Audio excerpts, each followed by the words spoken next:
Assalamualaikum warahmatullahi wabarakatuh. Kisah ini sebagaimana dijelaskan oleh Abu Nuaim al-Asfahani dalam karyanya Hilyatul Aulia wa Tabakat al-Asfiyah. Pada suatu hari, Zunnun al-Misri sedang berada dalam perjalanan. Beliau berpapasan dengan seorang perempuan, dan sang perempuan tersebut bertanya kepada Zunnun, "Dari mana engkau?" Beliau lalu menjawab, "Aku adalah orang asing yang sedang mengembara."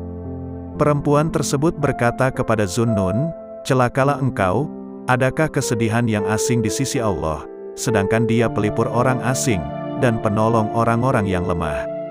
Mendengar ucapan perempuan tersebut, Zunnun tiba-tiba menangis. Sang perempuan yang melihat Zunnun menangis sontak bertanya, "Apa yang membuatmu menangis?"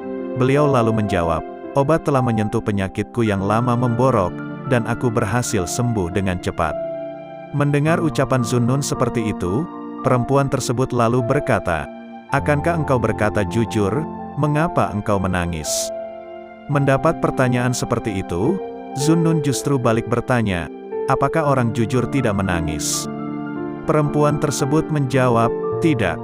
Zunnun pun semakin penasaran dan kembali bertanya, "Kenapa?"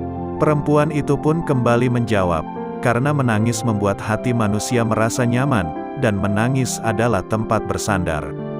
Hati tidak menyembunyikan apapun yang lebih berhak disembunyikan selain teriakan lirih." Ini merupakan kelemahan para tabib dalam menghilangkan penyakit. Mendengar jawaban perempuan tersebut, wajah Zunnun memandanginya, menampakkan rasa kagum atas ucapan perempuan tersebut. Perempuan itu lalu bertanya kepada Zunnun, "Kau kenapa?" Zunnun menjawab, "Aku kagum dengan perkataanmu ini." Sang perempuan itu bertanya kembali, "Dan sekarang engkau sudah lupa dengan borok yang engkau tanyakan itu?" "Tidak seperti itu, aku justru sangat butuh tambahan petuah lainnya," jawab Zunnun kepada perempuan tersebut. Sang perempuan pun berkata, "Engkau benar. Cintailah Tuhanmu dan rindukanlah Dia. Karena Dia mempunyai hari, yang pada hari itu Dia tercermin di atas kuasa kemuliaannya bagi para wali dan kekasihnya. Lalu Dia mencicipkan mereka secangkir cintanya, sehingga mereka akan merasa dahaga setelahnya, untuk selama-lamanya." Tak lama kemudian, perempuan tersebut terseduh serta berseru, lantang dan lirih silih berganti, sambil berkata, "Wahai tuanku, berapa lama kau tinggalkan aku di negeri yang tak kudapati di dalamnya seorang pun yang memaksaku untuk menangis seumur hidupku." Setelah berucap begitu, perempuan tersebut pergi meninggalkan Zunnun al-Misri. Selama ini, menangis sering diidentikan dengan sifat cengeng, rapuh.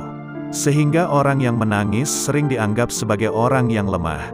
Padahal menangis, menurut para sufi, bisa diartikan sebagai proses untuk menghayati berbagai perbuatan yang telah dilakukan di masa lalu, sekaligus untuk mengintrospeksi diri. Bahkan menangis bisa membuat hati tenang, apalagi menangis di tengah kesedihan dengan lantunan doa untuk mendekatkan diri kepada Allah. Nabi Muhammad sendiri pernah bersabda, "Tidak akan masuk neraka seseorang yang menangis karena merasa takut kepada Allah, sampai susu yang telah diperah bisa masuk kembali ke tempat keluarnya." Hadis riwayat Tirmidzi.